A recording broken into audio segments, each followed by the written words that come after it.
Welcome back to the channel, guys, and another entry in sharing your stories, which if this is the first video in this series that you stumbled across, it's just me reading stories that have been sent in from members of the Van Life Plus community. This is primarily a van life nomadic channel, so a lot of the stories, of course, are geared towards nomadic living, van life living, whether they're doing it already or they're trying to get into it, dreaming about it, but also just stories of their lives that they might want to share and receive feedback and support from this community. So that's what this is all about. And we are going to do a few more stories today. So I'm just going to kick it right off. This first one comes from April. April writes in and she says, I have been enamored with tiny homes/vans for many years. I live in the middle of the United States and have only traveled to a handful of other states. My bucket list includes a visit to each state and to each national park, so I decided this past summer to finally start planning this crazy adventure. I'm planning to start by living in my small SUV with my 3 dogs, 2 Siberian Huskies, and 1 Chihuahua. I will be stationary the majority of the time for work, but will be traveling as well since I'm the only one required to work in the office 2 days a week and work remote the remaining time. Various YouTube channels have given me so many helpful tips and tricks and inspiration. I am still currently in my apartment until my lease is up in January. I have been gradually moving everything I own into my climate-controlled storage units. I have also been working on a big pile for donations and items for sale. My main reason for wanting to participate in this lifestyle is the freedom and the adventure. I have not traveled much in the past due to having the dogs and not wanting to board them anywhere. This is the perfect way for us all to travel and explore together, and I'm so excited to get started. I don't have a YouTube channel at this time. I'm still trying to determine if I'm brave enough to create one. My future plans are undecided at this time. They may include a larger SUV, home, or a van. It's a great feeling knowing that I'll have options later on. I do foresee myself doing this for many years, God willing. Thank you so much for the inspiration you've provided with your channel. April, aka Always Wandering. Thank you very much, April. 2 Siberian Huskies and 1 Chihuahua. That's a polar opposite end of the spectrum, at least when it comes to size. But I like to hear that you've got the your priorities in order when it comes to caring for them. Obviously, I spoke about animals and vehicles lately, and you seems like you got your ducks in a row. The whole idea of putting stuff in storage and then going through stuff to get rid of it. Oh, that was part of this lifestyle and the kicking it off that really appealed to me. Like, I wasn't necessarily a hoarder or had too much stuff, but I had too much stuff. And so looking down the barrel of moving into such a tiny space versus considerably bigger. I was going to make fun of my apartment considering how small it was, but it's still bigger than a van. It's such a good feeling to just go through and realize the stuff you don't need. A rule that I've been trying to implement as I go on in my van life is something that a subscriber said to me fairly early on. And that was, if you have something and you haven't used it for 6 months, get rid of it. That's a great rule to live by for sure. Don't get too focused on the adventure of it, though. I'm not just cautiously optimistic about van life. People say, I look forward to the travel and the adventure and the freedom. Freedom for sure, depending on how you look at the way society is structured. Adventure, that all comes down to you and what you're able to do, but don't think that just because you're living in a van, it's automatically every day is going to be filled with adventure. Try to make sure I illustrate that on my channel with every video. Regardless, thank you very much for writing in, April. I'm very excited to have you joining the ranks of the nomadic community, hopefully in January when your lease is up. All right, this next one's a little bit more of a longer one. It's from James. James writes in and he says, Hey Matt, my name is James, or living in a Subi on YouTube. I thought this was the perfect time to write this up. It happens to be my first official night in my van. It has been a long time coming. I thought I would share my story with you and the community. I've enjoyed my share of van life channels. However, it's rare I miss one of your videos, which I can't say there are more than a few channels I can say that about. Thank you very much, James. So let me tell you how I got here. In my 20s, I was all over the place. Weren't we all? I had no direction in life and felt purposeless. I finally pulled the trigger on something I had always thought about doing. I joined the Canadian Armed Forces. Specifically, I wanted to really learn who I was. I joined the infantry, eventually finding myself proudly serving with 3 RCR, Royal Canadian Regiment. I loved my time in the Army. Cheesy to say, but it was the best and worst time of my life so far. I spent 8 years in service and wouldn't trade it for the world. However, I got hurt. Fractured ankle, blown out knee, and hip. Nothing long term, and I am 100% now, so I could no longer do my job effectively. I made the decision to leave the Army. I could have stayed and got back after it once fully healed up, but it was a good time to rejoin Civvy Street. Getting back home, I was in no rush to find the next thing, but as we know, life happens sometimes, and I found something I really enjoy. I've always been a car nerd, and like you, I had always done the majority of my own maintenance and a lot of modifications and other installs. So when I was offered a job at a body shop, I jumped at the chance. I've been loving the work and the way my shop that my shop works. We do everything from custom paint to collision work, regular maintenance to full builds. So needless to say, it's a great job for a car nerd who prefers more active jobs and working with my hands to other types of work. I have been doing this now for 4 years. Awesome, right? Well, yes, but I never quite loved where and how I was living. Since I got home, I have felt, wrong. Like I wasn't wasting so much money on things I had no interest in. Like I was wasting so much money on things I had no interest in, like rent. Rent. I was struggling with where I was heading in life again. I was missing something huge, and as you have said, some nomads like the idea of bucking the system. I am certainly one of them. So when I found van life, I was in right away. It just seemed to fit who I am. The life I want. So I did what any normal guy would do. I pulled my rear seats out of my WRX and made a bed in the back and started trying it out. I loved it. I have lived out a far worse in the past. As much as the Subaru was awesome though, long term I knew I would want something with a bit more space. As I started my search for a van that I could afford, I began getting rid of a lot of my stuff, things that I never needed. However, there was one thing I just couldn't get rid of. My car. So as of now, all I own is my van plus my WRX, which I am lucky enough to be able to keep at work for now. Long van search story short, I found a 2007 Chevy Express 2500 HD. It needed a lot of work, but I know a guy. After a few months of getting the van ready, I began my build. It was intimidating at first, electrical, carpentry, flooring, etc., etc. I made it, and it turned out amazing. Plus, the pride I take when I look at anything in here is off the scale. I went with a simple but cozy build. Nothing too crazy, just enough power to keep me happy and a great bed most of my living space. I love it. So after 9 months of fixing and building my van, I gave my notice at the house I was renting and moved out. As I told you, today, November 30th, 2022, is my first night in the van. I have slept in here before, but it was always in my driveway.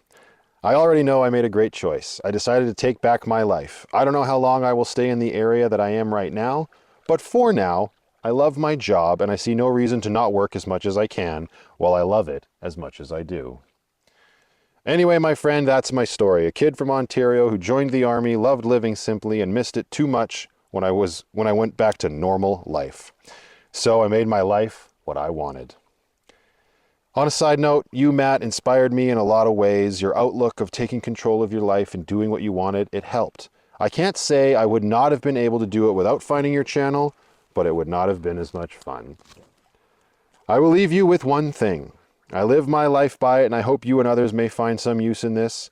But always remember, perfection is impossible. But in the pursuit of perfection, one can achieve excellence. Spiritually still living in my Subi, James.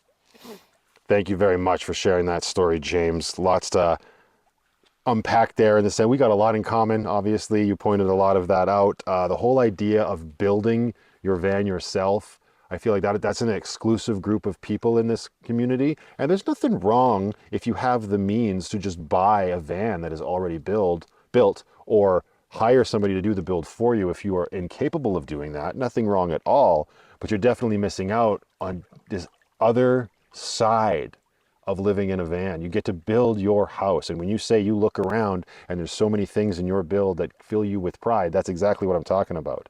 There's a lot of that stuff in Lucky that I look at and I feel very proud of what I have done. There's also a lot of things in Lucky I look at and I think, damn, what was I thinking? But that's why it's so nice, because when you've done it yourself, you now have all of the knowledge of what into the build. You can probably alter or fix and improve whatever might be bothering you. Yeah, and going off, bucking the system is a big thing. I'm a big believer in that, obviously. I've spoken about that quite candidly, how I don't agree with a lot of things with the societal structure that we live in and the way life has been growing up and what we were told we were supposed to live this way or that way. So to me, nomadic life will always be a way of bucking the system. We'll never break free and could be completely away from it. Some of us can be. Some of us aren't able to do that. But for the most part, as long as you feel like you're taking your life back, just like you said, and making it your own, hell yeah, that's what it's all about. And yeah, rent, man, it's gonna take a lot for me to go back and want to just give somebody money every month that goes nowhere. Which I know is a double-edged sword, because you can look back and say, well, no, it paid for the roof over your head for the month. Sure. But in the long run, where is it really going, right? Thank you very much, James. I also really like the idea that you have this second car in your van life. So you've got your van, it's your house with a steering wheel. You've also got your WRX, because you can't just let go of it. And that's not me saying just let go of it. I think that's very fascinating. I have given much thought to the idea of having multiple vehicles in this lifestyle, and logistically, how would that work? Because, like, let's face it, the vans can be gas guzzlers for sure. But the logistics of having a second car presents its own share of challenges, I'm sure. And, well, I'm excited to see what will happen going forward for me. But I do like that there's somebody out there that is doing that. So thank you again, James. A couple more here. This one comes from Ralph. This is a shorter one. Ralph's been around the channel for a while. He really wanted me to check out Spider-Man. That I remember for sure. Never going to forget him. But Ralph writes in. He says, "Hi, Matthew. Ralph Luck here. Back in about May 2011, my then 17-and-a-half-year-old daughter, to which I had 50% parenting time with since a divorce when she was 6, told me she wanted to stay with her mom full time. I had been working remotely since 2018 and thought, why keep renting this 2-story, 2-bedroom condo? So I bought a small 24-foot Class C RV and a tow dolly to tow my car. That was October of 2021.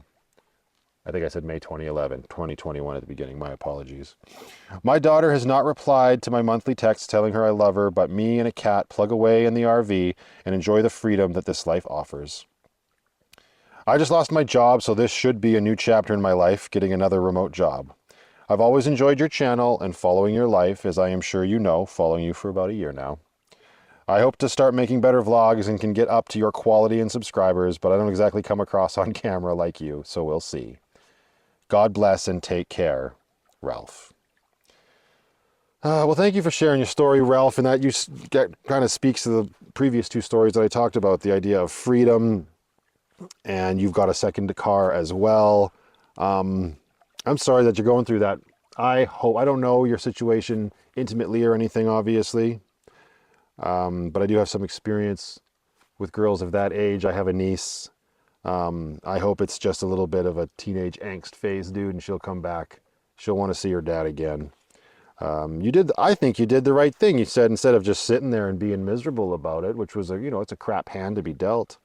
You did exactly what James sort of did and said, screw this. I'm not going to continue to pay rent in this place. That's insane.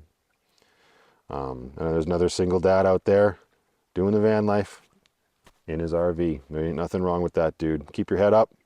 I appreciate your support on the channel, and thank you for sharing your story, Ralph. All right. And now this one I specifically shared for last, or saved for last, because I actually did read this story beforehand when it was first sent in. And I have to say this, I have to apologize for how far behind I've gotten on these stories that have been sent in. As we heard from James, his first night in his van was November 30th. It's January. So obviously with stuff going on with my van breaking down and the holidays and work and all of that stuff, I did fall behind on these, but please keep them coming in.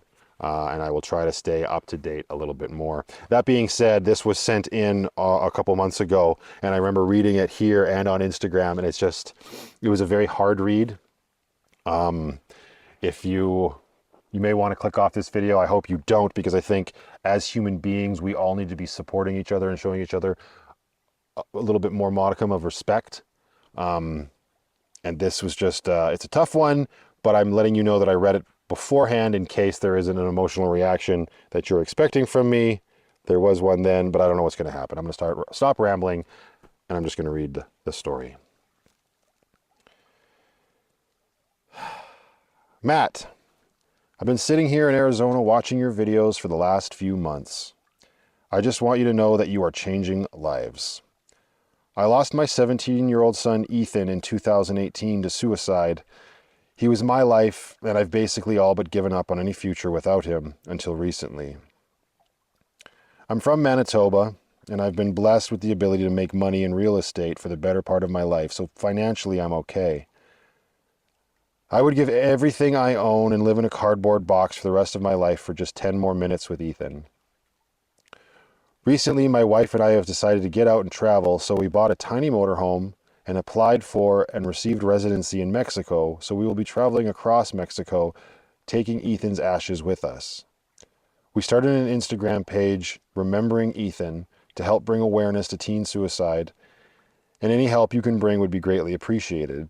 In these times of our lives, we need to help our children grow and be in safe environments. Watching you with your little one shows your character. So Matt, I want to say from one man to the next, thank you for giving me hope that tomorrow will be a little brighter than yesterday. Keep doing what you're doing. You're changing lives. Blaine and Rhonda Graham.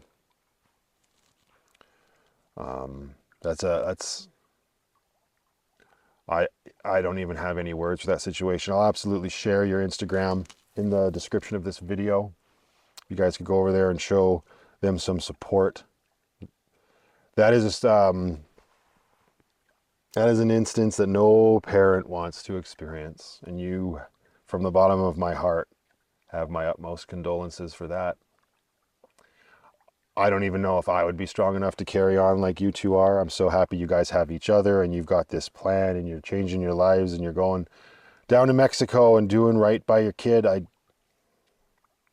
am not going to sit here and pretend like I have the words that will solve your pain. Not that you're asking, you just wanted to share your story, so I'm going to stop getting all up in my head about it. Say thank you very much for your very kind words about what I'm doing here on this YouTube channel. And just to repeat, like I said, I will share that link to the Instagram account in the description. And I'm going to end this entry here. Thank you to everybody who sent in their stories. If you would like to send in your stories, please don't hesitate to do so. You can do so at the email address vanlifepluscontact@gmail.com. I would be more than happy to read any life stories that you all send me.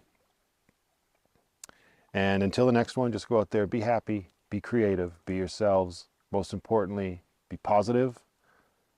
And I'll see you all in the next one.